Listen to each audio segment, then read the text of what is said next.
FIR કરી દઈએ એફઆઈઆરના મુદ્દાની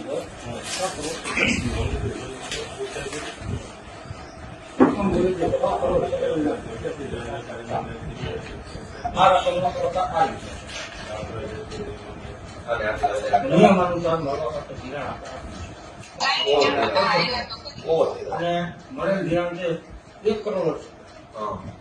આ મુદ્દા તપાસ લઈ જતી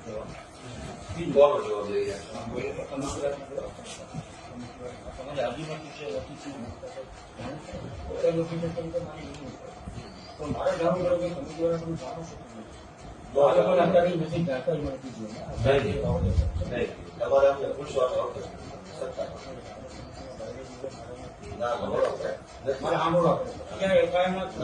નથી. તમારે આ લોકો પ્રશ્ન પૂછવા છતાં કાયદા પ્રમાણે નાખી તૈયાર થઈને એમ મારી વાત સાંભળો રાખો. સામાન્ય તમને આ કમિટી બોલાવી પ્રશ્ન પૂછવા કોઈ શકતા નથી. તમે શું છો? અધિકારી તરીકે શું છો? ચોકસી અધિકારી છો. તમે કાયદો જાણો છો? દેશમાં જે કઈ કાયદાની વ્યવસ્થા છે એમાં કાયદાનો મૂળભૂત સિદ્ધાંત એવો છે કે તમારે કોઈ પણ વ્યક્તિને કંઈ પણ પૂછવું હોય તો તમારે પહેલા એને તમારે ડોક્યુમેન્ટ આપવું પડે કે ભાઈ આ બાબત ઉપર હું તમારી હારે ચર્ચા કરવા માંગુ છું. તમારા વિરુદ્ધમાં, તમારી સંસ્થાની વિરુદ્ધમાં આટલા પ્રકારના આવા આરોપ છે, કોપી એ હું વાંચું જો પછી તમારે મને પૂછવાનું કે ગોપાલભાઈ પર ચોરીનો આરોપ હોય તો તમારે ગોપાલભાઈને પૂછવાનું નથી પેલા કોણે આરોપ મૂક્યો છે, શું આરોપ મૂક્યો છે, કઈ ઘટના, એ તમારે મને લેખિત આપવું પડે. પછી હું વાંચું કે છગનભાઈએ મારા ઉપર આરોપ મૂક્યો છે, 23 તારીખનો આરોપ છે, આમ છે તેમ છે, બરાબર. પછી તમારે પૂછવાનું બોલો ભાઈ હવે શું કેવું છે આ આરોપ બાબતે, બરાબર. હવે અત્યારે તમે વ્યવસ્થાપક કમિટીના સભ્યોને બોલાવ્યા, તમે જે બતાવો છો લાવો બદલાવો.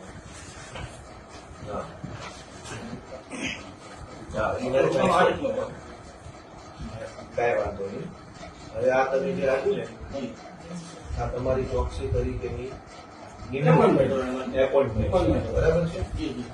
એ એપોઇન્ટમેન્ટમાં તમને જિલ્લા રજિસ્ટ્રારે કેટલીક બાબતો જણાવી છે. આ પોઈન્ટ સાથે ક્લિયર પોઈન્ટ છે, બરાબર. પહેલા તો તમે તમારી રીતે આ પોઈન્ટની કઈ તપાસ કરી કે આમાંથી વ્યાજબી પોઈન્ટ કેટલા છે, ગેરવ્યાજબી પોઈન્ટ કેટલા. તમારે 1 મિનિટ ઉભા રહેવાનું. એફઆઈઆર મુજબ પ્રમુખ અને મંત્રીએ વ્યવસ્થાપક કમિટીની નિયમ અનુસાર બેઠક બોલાવેલ નથી. એ પોઈન્ટ છે. તમે તમારા લેવલે તપાસ કરી કે આ પોઈન્ટ સાચો કે ખોટો કે સીધા બધા બોલાવી દીધા? બોલાવવાના 2 કારણ છે. એક કારણ કેવું કે મંડળી જે છે મંડળીનું રેકોર્ડ આધારિત બરાબર છે. લોન ઇસ્યુ કરનાર બેંક બરાબર છે. બેંકના અધિકારીની સામે આક્ષેપ છે કે એમણે અને મંત્રીએ આ વસ્તુનો ફ્રોડ કર્યો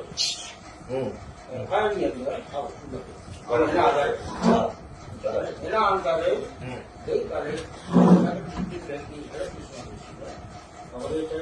અને બીજા એક અધિકારી હતા એની સાથે આખી ફાઇલ સ્ટડી ગઈકાલે આખો દિવસ આપણે આખું સ્ટડી કર્યું. સ્ટડીની અંદર આપણને એવું લાગ્યું કે ખરેખર મંડળીની અંદર જયારે આ સાહેબ ચાર્જ લેતા હતા કે મને અમને રેકર્ડ નથી મળતા. તો રેકર્ડ ન હોય એટલે સારા જયારે આપણે ફરિયાદ કરવાની તો બેંકના અધિકારીએ જે લોન મંજૂર કરી તો લોન મંજૂરીના જેટલી ડોક્યુમેન્ટ મંડળીએ જે તે પૂરા કર્યા, બરાબર. જેના આધારે આખી ફાઇલ બનાવી ફાઇલ હતી. આપણે શું કર્યું કે એફઆઈઆર પણ આખી નકલ હોય તો મંડળીનું રેકર્ડ ક્યાં છે? આજની તારીખે અમે રસ્તામાં એ જ ચર્ચા કરી કે મંડળીનું રેકર્ડ અવેલેબલ નથી.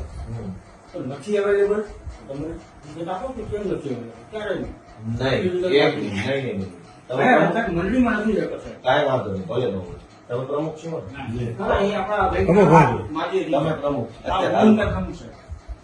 મંડળીનું રેકર્ડ છે એ કાયદા પ્રમાણે એનો કસ્ટોડિયન કોણ ગણાય? મંડળીના મંત્રી ગણાય. સભ્ય સચિવ એટલે મંત્રી ગણાય ને. રેકર્ડ સોંપણીનો ઠરાવ થાય. જયારે કમિટી બદલાય અથવા મંત્રી બદલાય, કમિટી બદલાય પણ મંત્રી એનો એ હોય તો રેકર્ડ એની પાસે હોય, બરાબર? એટલે કાયદા પ્રમાણે રેકર્ડનો કબજો, સંપૂર્ણ કબજો મંત્રી પાસે મંત્રી હોય. પાસે હોય. બરાબર છે. વ્યવસ્થાપક કમિટીની જવાબદારી માત્ર કમિટીને જે યોગ્ય લાગે એવો નિર્ણય લઈ ઠરાવ કરી ઘરે વહી જવાનો છે. કાયદો પર ઠરાવ કરે છે. બરાબર. એટલે કમિટીની એનાથી આગળ કોઈ જવાબદારી ક્યાંય હોતી નથી. કમિટીને જયારે એમ લાગે કે મારે કંઈક ઠરાવ કરવો હોય તો કમિટી આવે, બેસે, લખે. બરાબર. એના પછીનું અમલીકરણ, તેને સુસંગત રેકર્ડ કીપિંગ એ બધું મંત્રી કરે છે. મંત્રી જ કરે. તો તમે આ બધાને રેકર્ડનો પ્રશ્ન કેવી રીતે પૂછો? આમની સત્તામાં જ નથી રેકર્ડ. અહીંયા વાંદરવન ક્યાં આવ્યું એનું મારે એ પહેલો એક બીજો એ પ્રશ્ન નથી. આપણો પ્રશ્ન એ છે કે એફઆઈઆર પ્રમાણે વ્યવસ્થાપક કમિટીએ નિયમોનુસાર બેઠક બોલાવેલ નથી એવો પોઈન્ટ છે, તો તમે પહેલા એ જાણવાની કોશિશ કરી આ બધાને બોલાવતા પહેલા કે ભાઈ આ બેઠક નિયમોનુસાર થઈ છે કે નથી થઈ? તમારા ઓડિટ, તમારા રજિસ્ટ્રાર ઓડિટ કરે છે કે નથી કરતા? વર્ષે વર્ષે થતું હોય. હા, તો તમારા ઓડિટરને પૂછ્યું, ઓડિટમાં આ વાત આવી? આ બધું ઓડિટની બાકી છે. અરે ભાઈ, તો હું એમ કહું તમારા ઓડિટરે લોલમ લોલ કરી એમ તમે પૂછ્યું પેલા અહીંયા ગામમાં આવતા પહેલા? એમાં ડિરેક્ટર પાસે આવે છે. ને એમ ન હોય ને, તમારી નિમણૂક થઈ એટલે તમે સીધું ગામને બોલાવી લીધું. હું શું કહું, તમારા ઓડિટર, બાકી છે એમને નોટિસમાં કે તમે આ અરે ભાઈ નોટિસ તો તમે મન ફાવે એવું લખી નાખો. તમે સરકારના માણસ છો, મજા આવે એવો કાગળનો એમ થોડો કાયદો કામ કરશે. સાંભળો પેલા, તમારા ઓડિટરની ઇન્કવાયરી કરી તમે? તમારા આટલી ને હવે નો થાય. પ્રાઇમરી બેઝ નથી, પેલા તમારા ઓડિટરને પૂછવું પડે. તમારા ઓડિટરે ચોરી કેમ પકડી નહીં? પગાર લીધો? સાંભળો પેલા, તમારો બેંક ડિસ્ટ્રિક્ટ રજિસ્ટરના ઓડિટર છે, બેંકના ઓડિટરો છે, 2-5 વર્ષ સુધી બેંકોમાં મંડળીની ચોરી થઈ, એ ચોરી તમારા ઓડિટરે પકડી નહીં એટલે એનો ડામ આવ્યો ખેડૂતો ઉપર. હવે તમે નવા કાગળિયા સહી સિક્કા લઈને નીકળી ગયા છો. તમારા ઓડિટરની ઇન્કવાયરી કરી કે એને ચોરી કેમ ન પકડી ઓડિટમાં? મેં આપનું શું કીધું છે? મેં આપને શું કીધું? તમારા ઓડિટર, હું બધું જ સાંભળ્યું, હા સુધી અહીંયા જ બેહવાનું છે મારે. હવે બીજો મુદ્દો કે એફઆઈઆર પ્રમાણે મંડળીમાં 3,45,00,000ની હાથ ઉપરની સિલક છે, જે મંડળીના પ્રમાણમાં ઘણી વધારે હાથ ઉપર સિલક છે. આટલી બધી હાથ ઉપર સિલક રાખી શકાય નહીં. તો તમારા ઓડિટરે કેમ એ વખતે આ સિલક ન પકડી? હવે તમે આની તપાસ કરવા અત્યારે અહીંયા આવ્યા છો, તમારા ઓડિટરે શું કર્યું? બેંકના ઓડિટરે ને ડીસીના ડીઆરના ઓડિટરે એના ઓડિટમાં કેમ આ વાત નો આવી? એફઆઈઆર થઈ પછી હવે તમે ગામને એનો અર્થ એ બીજી ચોરી થયા તમારી. 22-23 નું ઓડિટ જો 25-26 માં ન થયું હોય તો તમારા ઓડિટરો કરે શું? 22-23 નું ઓડિટ 25-26 માં નથી થયું તો એનો અર્થ એવો કે બધા કામચોર ભેગા થયા છે. 22-23 નું ઓડિટ 25-26 ના વર્ષમાં હજુ નથી થયું. તમે 4 વર્ષમાં આપણે બાકી કર્યું છે. એનો અર્થ એ થયો કે તમે ઓડિટ નહીં કરાવીને ચોરી કરવાની છૂટ આપો જેથી કરી પકડાય નહીં. ઓડિટ થવા નથી દેતા તમે લોકો. તો 4 વર્ષથી ઓડિટ કેમ નથી? તો તમે આ બધી તપાસને પેલા જે કરવાનું છે કરો ને. નિર્દોષ ખેડૂતોને બોલાવીને માનસિક પ્રેશર હું કામ કરો છો? તમારા ઓડિટ 4 વર્ષથી કેમ નથી થયું? મારા સાહેબ તમારું ઓડિટ 4 વર્ષથી કેમ નથી થયું? ઓડિટ તો તમે પેલા જાઓ ને, જાઓ ત્યાં તપાસ કરો પેલા. હું ખેડૂતો ઉપર માનસિક પ્રેશર કરો છો? ખેડૂતો ઉપર માનસિક પ્રેશર છે નહીં. બસ એના કાગળિયા લઈને આપ આવો છો. પૂછી લ્યો એને કે મેં માનસિક વાત કરી એમને એમ તમે અહીંયા આવીને રામ રામ કરો ને તો એ ખેડૂતો બી જાય. ભોળા ખેડૂતો છે, સરકારી માણસને જોવે તો બીક લાગે. ભાઈ તમે લોકો જવાબ આપો. મેં તમને આનું શું કીધું? મને માહિતી આપો. કીધું કે નથી આપવાની માહિતી. તમારે તમારા ઓડિટર પાસે લેવાની છે, ખેડૂત પાસે છે નહીં લેવાની. આ તો નિર્દોષ ઉભા રહો, સાંભળો કરી. એફઆઈઆર પ્રમાણે મંડળીના સભાસદોને વર્ષ 22-23 માં આપવા પાત્ર ધિરાણ કરતા ઘણી વધારે રકમ એટલે કે 1,68,00,000 નું ધિરાણ કર્યું. એટલે કે વાંદરવડ સેવા સહકારી મંડળીને મળવા પાત્ર ધિરાણ 50 લાખ છે. દાખલા તરીકે ટોટલ ધિરાણ 50. એટલે આ મંડળીની શાખ 50 લાખ છે. પણ 22-23 ના વર્ષમાં 1,68,00,000 રૂપિયાનું ધિરાણ થયું. ઓવર ધિરાણ થયું. એનો અર્થ એમ થયો કે આ મંડળીના મંત્રી, ઉદાહરણમાં સમજીએ, અને પ્રમુખે મોટી શાખ મૂકી બેંક સમક્ષ. ઓવર 50 લાખને બદલે 1,68,00,000 નું કરજ ખર્ચ ભર્યું. કરજ ખર્ચ ભરી અને કોમન માંગણા પત્રક મોકલ્યું બેંકને તો તમારી બેંકના માણસો ચોર ન હોય તો એને ચેક કેમ ન કર્યો? વાંદરવડનું 50 લાખની શાખ છે ને 1,68,00,000નું માંગણા પત્રક મોકલ્યું. પેલા આ ચર્ચા કરતો હતો. આ એ ચર્ચા અહીંયા નથી કરવાની, એ ચર્ચા ન્યા કરવાની છે. સાહેબને પૂછ્યું, કમિટ સાહેબને પૂછ્યું. હું શું કહું છું, આ મંડળીએ ઓવર ધિરાણનું માંગણા પત્રક મૂક્યું તો તમારી બેંકે એની પેરી કેમ ન કાઢી? મારી ઇજ્જત 50 રૂપિયાની કે મેં 150 રૂપિયા માંગ્યા તો તમે મને સવાલ કેમ ન પૂછો કેમ આપી દીધું ધિરાણ? બેંકના મહેનતોને આરોપી બનાવવા બેંકે ફરિયાદ કરી સાહેબ. ફરિયાદ કરી, અહેસાન કર્યા બદલ તમારા બધાનો જલસ્પર્શ. બહુ અહેસાન કર્યું તમે. આટલી મોટી ચોરી કરી, ખેડૂતો ખાતા બોજા પાડ્યા ને હવે તમે અહેસાન કરો છો. અને એની વાત સાહેબ, તમે- બેંકે ફરિયાદ કરી છું, બેંકે અહેસાન કર્યું. સાહેબ પૂછે છે કે બેંક તરીકે જવાબ આપશો? નહીં, બેંકે ફરિયાદ કરી તો ચોરી ઉપર સીના ચડ્યો. નહીં, એક મિનિટ સાહેબ, તમારી બેંકે ઓવર ધિરાણ મંજૂર જ હું કામ કર્યું? હવે માહિતી તમે એફઆઈઆર કરી કહો છો અમે અહેસાન કર્યો. તમારી બેંક પાસે વાંદરવડ સેવા સહકારી મંડળીનું માંગણા પત્રક આવ્યું. આવ્યું, હા. વાંદરવડની 50 લાખની શાખ હતી અને 1,68,00,000નું માંગણું આવ્યું તો તમારી બેંકે મંજૂર શું કામ કર્યું? કોઈ ધ્યાન કેમ ન આપ્યું? તમે મંજૂર કર્યું. એક મિનિટ, દાખલા તરીકે વાંદરવડ સેવા સહકારી મંડળીની 50 લાખની શાખ હતી, 1,68,00,000 માંગણા મૂક્યા બેંકમાં. તમારી બેંકે કઈ જોયા જાણ્યા વગર બોર્ડ ઓફ ડિરેક્ટરે બેંકમાં મંજૂર કરી નાખ્યું. એ પૈસા ખાતામાં આવ્યા, એ પૈસા મંત્રી બેંકના માણસો વાપરી ગયા અને હવે તમે વાંહેથી અહેસાન કરો છો. તમે એફઆઈઆર કરી એમ તો તમારી આખી સિસ્ટમ ફેલ ગઈ. બોર્ડ ઓફ ડાયરેક્ટરે ઓવર ધિરાણ મંજૂર કેમ કર્યું? તો તમે બોર્ડ ઓફ ડાયરેક્ટરને પૂછવાની હિંમત છે તમારામાં? કોને મંજૂર કર્યું? મંજૂર નથી કર્યું. મંત્રીએ ઓવર જે મંજૂર થયું હતું ને એનાથી ઓવર ધિરાણ કર્યું મંત્રી પૈસા ક્યાંથી આવ્યા? બેંક પાસે. આ તો કેમ આપ્યા બેંકે? એ બેંકે બ્રાન્ચ મેનેજર ને પૂછ્યા કે બેંકે આ તો બ્રાન્ચ તમારો બ્રાન્ચ મેનેજર મેનેજર પાંચ મેનેજર ઉપર એટલે જ ફરિયાદ કરી. બેંકે બ્રાન્ચ મેનેજરની ઓકાત જ નથી કે 1,68,00,000 તમે રોજે રોજનો હિસાબ નહીં, તાળો નહીં મેળવતા હો રોજે રોજે. ન મળે ને ઉપર. આજે 20 ખેડૂતને ધિરાણ છે 20 નું જ આવી આ જાય. તો રોજે રોજનો તાળો મેળવ્યો છે પણ ને. આ મેળવે છે કારણ કે તો 6 તમને કરોડ રોજે રોજ ખબર પડી જાય. 11 કરોડ પણ ધિરાણ એનું લિમિટ નખાઈ ગયું હોય મંડળીની કે 11 કરોડ ધિરાણ આપવું એટલે 11 કરોડ સુધી જ એના ચેક પાસ થાય. પછી 20 જણાને નો આવ્યા ને 20 આમાં ડબલ એક નથી મુદ્દો ઈ છે હા એ કે મંડળી વાંદરવડ સેવા સહકારી મંડળીના સભાસદ ન હોવા છતાં મંડળી મારફત 1,90,000 નું ધિરાણ ઉપાડી અને હંગામી ઉચાપત કરી છે અને 20,000 ની ચોખ્ખી ઉચાપત. લાવજો. તમે આ નોટિસ આપી છે બરાબર ખેડૂતોને આ બધી. હવે ઉભા રહો. હા, બોલો. હું તમારા જેવો સામાન્ય માણસ છું તમે બીજું કઈ હું સામાન્ય માણસ જ છું. હું તમને આવવા લાવું છું. એક મિનિટ અમે ખેડૂતના દીકરા આ ભાઈને છીએ. કેવું કર્યું? અમને ડીલ મળે છે. અમને બધે જ છે એટલે અહીંયા જો આ ભાઈને કેવું કર્યું સાહેબ, એક દાખલો જોવા એને આ દાખલો જોવા જવા માટે સાહેબ આવ્યા છે એના માટે માહિતી એના માટે તમે એક રાખો 6,90,000 ધિરાણ મળવા પાત્ર છે. બરાબર. 6,90,000 લીધા છે. લાવો તમે માગે તો આ એને 43,90,000 રૂપિયા મૂક્યા બરાબર. નોટિસ જોઈ થાય. પણ સમજ્યા કે હા, સમજી ગયો. એટલે અમે શું કરતા હતા હા. કે તમે પ્રૂફ લઈ આવો કે આ બે ક્રોસ વોટિંગ થઈ સમજ્યા કે એ તો હું કીધું નો સમજી ગયો છું અને ઈ સમજી ગયા. તમે સમજો તો આગળ હોય. હવે તમારે સમજવાનું છે. એટલે અહીંયા એને ક્રોસ વોટિંગ ઝેરોસ કરી આવો અહીંયા અલગ આવે છે અહીંયા અલગ આવે છે અહીંયા અલગ આવે છે ત્રણેય અલગ બતાવે. ત્રણે અલગ બતાવે છે ખાતામાં અલગ બતાવશે. તમે આખી વાત નથી અરે, સમજી. સમજી તમે છે ને એક તો સરકારી ખુરશી પર બેઠા છે ને એટલે તમને એમ લાગે છે કે તમે જે વિચારો એ જ કાયદો છે. સાંભળો મારી વાત. કોઈ મંડળીએ કઈ કાંડ કર્યું આપણે ક્રોનોલોજી ક્રમસર વાતને સમજવાની કોશિશ કરીએ. તમે સમજવાના જ નથી પણ તો હું મારી કોશિશ એવી કરું. અપેક્ષા ન રાખો, સમજવાની. આખી સરકાર નથી સમજતી. તમારે એટલા ક્યાં અમારે ધોકો કરવો? હવે કાંઈ વાંધો નહીં. કોઈ મંડળીએ કોઈ ગેરરીતિ કરી. ગેરરીતિ બે પ્રકારે થઈ. ક્યાં તો વ્યવસ્થાપક કમિટીએ કરી અથવા મંત્રીએ કરી. કંઈક થયું. કંઈક થયું એ ધ્યાનમાં આવ્યું.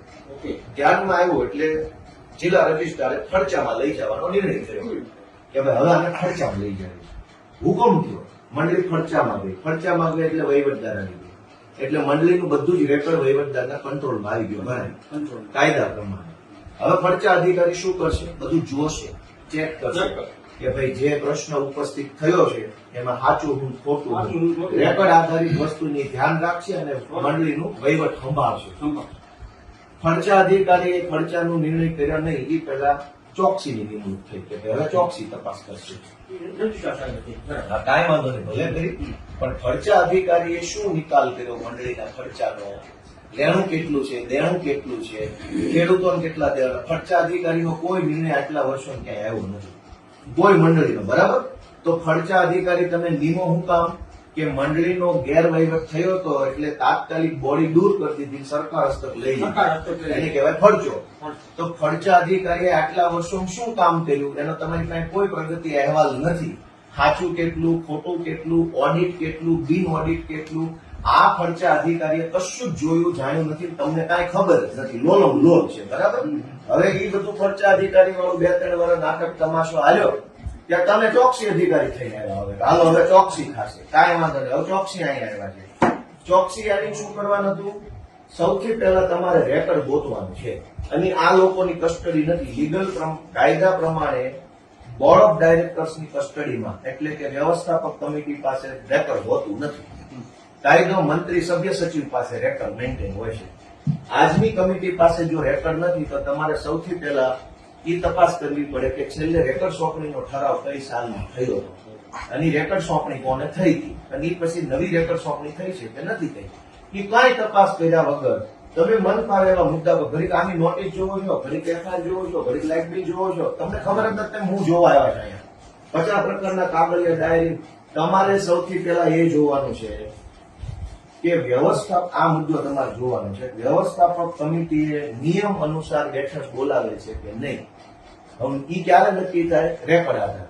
રેકર્ડ ખર્ચા અધિકારી પાસે નથી, તમારી પાસે નથી, પ્રમુખ પાસે હોય જ નહીં, પ્રમુખ એનો કસ્ટડિયન નથી. તમારો મંડળીનો મંત્રી ચોર છે, એને ચોરી કરી છે પૈસાની રેકર્ડની બેયની, તો તમે નવી એફઆઈઆર રેકર્ડ ગુમ કરવા બાબતની કેમ નથી લખાવતા?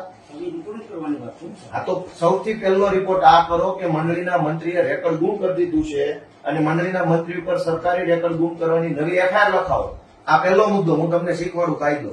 બીજી વાત કે ધિરાણ કરતા હાથ ઉપર વધુ રોકડ સિલક રાખી છે તો તમે તમારા ઓડિટરને પ્રશ્ન પૂછો કે ભાઈ આ વસ્તુ ઓડિટમાં કેમ ન આવી? હવે તમે એફઆઈઆરમાં ચેક આવી તો ઓડિટમાં કેમ ન આવી? આટલા વર્ષ સુધી ઓડિટરના ઓડિટમાં ઓડિટ કોણ કોણ કરે? તમારી તાલુકા બેંક કરતી હોય, જિલ્લા બેંક કરતી હોય, ડીઆરએચ બધા. એવું છે ગોપાલભાઈ, હાજી, જેથી મને કે ઓડિટ કે કંઈ થાય ને તેથી હાથ ઉપર સિલિપ નો તારે સર્વેયર દેતો હોય એમાં મને કે 5000 લીધેલા નિયમ મુજબ સિલિપ રાખે.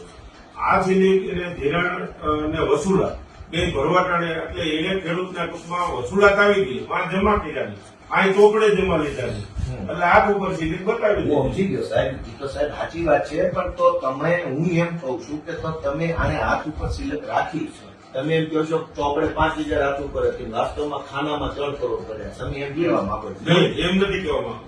તો હું કહેવા માંગુ એને વસૂલાત આવી કે બતાવી નહીં? બતાવી જમા નથી લીધી ચોપડે એટલે બતાવી નહીં એ કેમ રાખે? હું સમજી ગયો, પણ તમે કહો એ જ હું કહું છું. હું એમ કહું છું કે હાથ ઉપર આને સિલક રાખી, બરાબર છે, તો તમારી મંડળી જે છે એની અંદર તમારી બેંકની સિસ્ટમની ખામી આવી ને, ખેડૂતે આવીને મને પૈસા આપી દીધા, તમે કોઈ એવી સિસ્ટમ બનાવી હોય કે જે ખેડૂત આવે એનો અંગૂઠો લેવામાં આવે અથવા એનો ફોટો પાડવામાં આવે ઓનલાઈન સિસ્ટમમાં આવે. મંડળીની પાસે પૈસા ભરે છે. મંડળીની જ વાત કરું છું, મંડળીની જ વાત. મંડળી ઉપર નિયમન કોનું છે? ખેડૂતનું છે, બેંકનું છે. અને મંત્રી છે એ બેંકનો કર્મચારી છે કે ગામનો છે? એ ગામનો કરો, કમિટીનો કરો. સેવા મંડળીનું. હું શું કહું છું? કાંઈ વાંધો નહીં, પણ એ મંડળીના મંત્રી ઉપર નિયમન કોનું છે? બેંકનું ડીઆરનું કંઈ બરાબર, ડીઆર નું બેંક નું છે ને, તો બેંક અને ડીઆર ના આદેશ પ્રમાણે મંત્રી કામ કરે છે ને. બીજું મંત્રી બેંક નો છે એટલે હું એને પૈસા આપું છું ને, ગમે એને કેમ નો આપી દીધા ગામના ચોરે છે. બેંક નો કર્મચારી છે એટલે એવું માનવાને કારણ છે કે આ બેંક વતી બેઠો છે, આ પૈસા હું આપીશ તો બેંકમાં જશે એવો મને વિશ્વાસ છે, ભરોસો, એટલે મેં નાખ્યા. તો મારા પૈસા તમારો માણસ ચોરી કરી જાય તો તમે એને રોકી નથી શકતા. હવે અમને પ્રશ્ન પૂછો. તો તમારી તપાસનો બીજો મુદ્દો એ હોવો જોઈએ કે મંડળીએ હાથ ઉપર આટલી સિલક રાખી છે તો પહેલા તો તમારા મુદ્દો છે ને આપણો. નહીં તો એ આમાં છે ને એની તપાસ આ નથી કરવાની, તમારા ઓડિટર એની પાસે તપાસમાં નથી કરવું. આમાં લખ્યો છે ને મુદ્દો.